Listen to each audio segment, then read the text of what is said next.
weakness. Do I have weakness?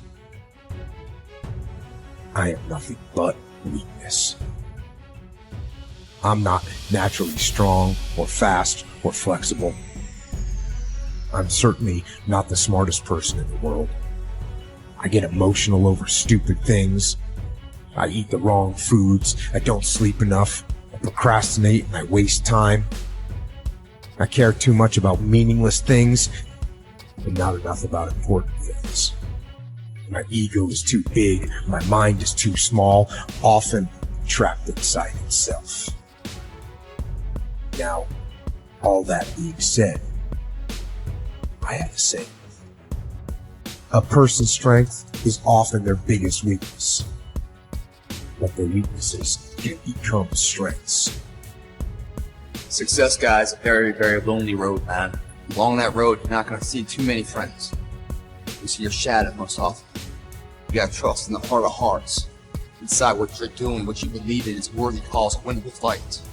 I wish I could tell you you're tired, go take a break. I wish I could tell you tired, rest for a year. I wish I could tell you that it's going to get easier. I wish I could tell you it's going to get easier. I wish I could tell you that if you just keep going, it's going to get lighter. I dare you to take a stand today to say no more. I will no longer accept this for my life. I dare you to take action today. I dare you to write your goals down and get someone to hold you accountable. I dare you to hold yourself accountable. I dare you to give up everything that is keeping you from your dream, to say no to all the negative influences. I dare you to pick up a book instead of a drink. I dare you to work harder than you think you did yesterday. I dare you to prove them wrong. I dare you to prove yourself right. I dare you to stand up as a man or as a strong woman, as whoever you are, and declare that you are going to claim a bigger and better life for yourself. When you get to the point where enough is enough, when you get to the point where it hurt real bad, when you get to the point when it's over, when they're tired, when they're frustrated, when they're ready to give up, when they spent their last dime, that's when they get started. But what you cannot do is you cannot quit during the process. You cannot give up because it ain't what you see. You cannot give up. Pain is there to make you better. Without struggle, there can be no victory. And let me tell you, when you've been through pain, when you've fought for where you are, you ain't gonna let anyone take away what you got. When you've earned it and paid your dues and suffered and failed, been hurt, been down, and you get back up, when pain and struggle comes to face you again, you look it in the face and stand it down. Because you've been through too much. You're too strong now. Everything that has happened to you up until this point has made you who you are. And it will continue to mold you into who you will be. How do you overcome the suffering of life? Be a better person. That's how you do it. Well, that's hard. It takes responsibility. And I think, if you said to someone, you want to have a meaningful life? Everything you do matters. That's the definition of meaningful life. But everything you do matters. You're going to have to carry that with you. Or do you want to just forget about the whole meaning thing and then you don't have any responsibility because who the hell cares? You can wander through life doing whatever you want, gratifying impulsive desires for how useful that's going to be. And you're stuck in meaninglessness, but you don't have any responsibility. Which one do you want? Well, ask yourself, which one are you pursuing? And you'll find very rapidly that it isn't the majority of your soul that's pursuing the whole meaning thing, because, well, look what you have to do that. You have to take on the fact that life is suffering. You have to put yourself together in the face of that. Starts with yourself, man. You gotta start diving into those things that you are afraid. You don't gain confidence by going to a spot that makes you feel good. This could be a false reality. When the second life gives you that challenge, all you want to do is go back to what makes you confidence, or what gave you confidence. Is that happy spot? What gives you confidence? What gave me confidence was spending years at a kitchen table trying to learn how to read and write on my own, realizing I can't learn the way you can't, but I can learn. But getting confidence, not being afraid, is overcoming the fear. I used to stutter severely bad. So right now, I don't know how many people are going to watch this. You know what gives me confidence? Is knowing I no longer care if I sit here and start stuttering. That's what gives me confidence, is facing these things, overcoming them. And maybe not overcoming them every day. Facing and facing and facing. Pretty soon like this, oh man, this is where it's at. It's not in that comfort zone. It's in the discomfort zone is where my confidence is getting built. That's where it's getting built. The people want an easier answer. There has to be an easier way. It's not. I'm sorry. I searched for it my entire life. I did. I lied. I did everything. And I still felt empty. I walk around with a backpack with all my stuff with no car. And I walk around happiest person in the world. Have nothing. Happy as hell.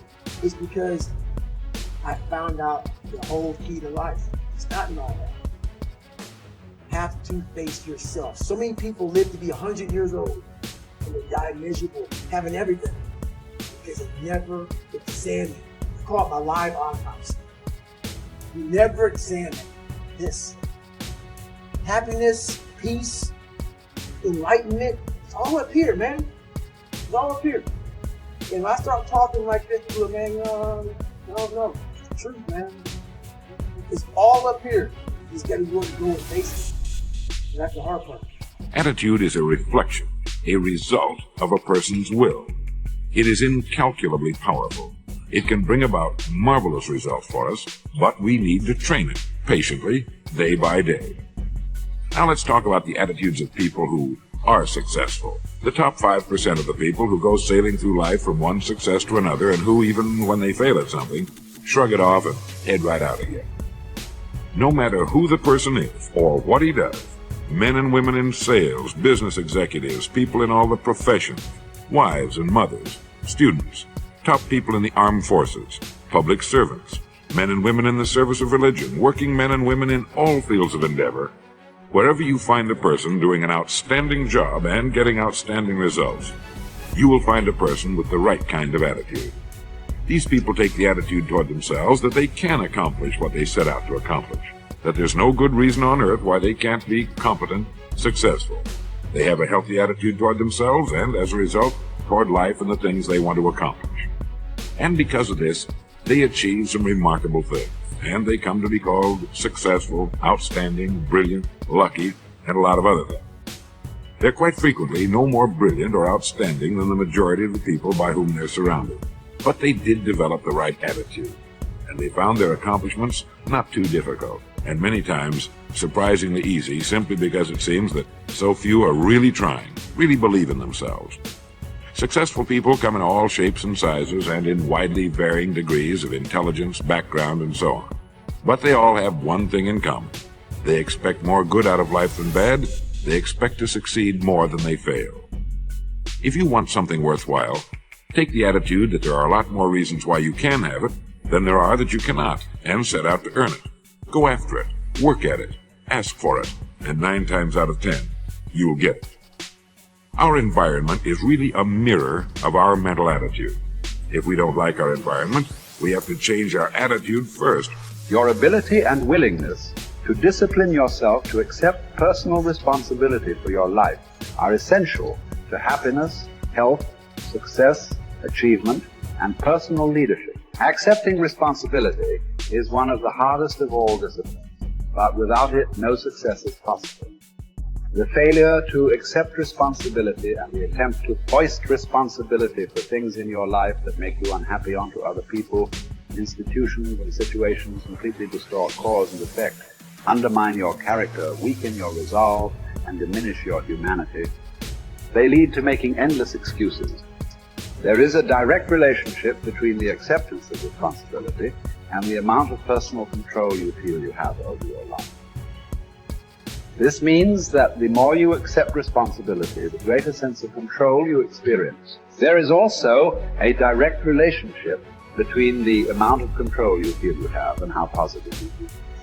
The more you feel that you have a high sense of control in the important areas of your life, the more positive and happy you are in everything you do. When you accept responsibility, you feel strong, powerful, and purposeful.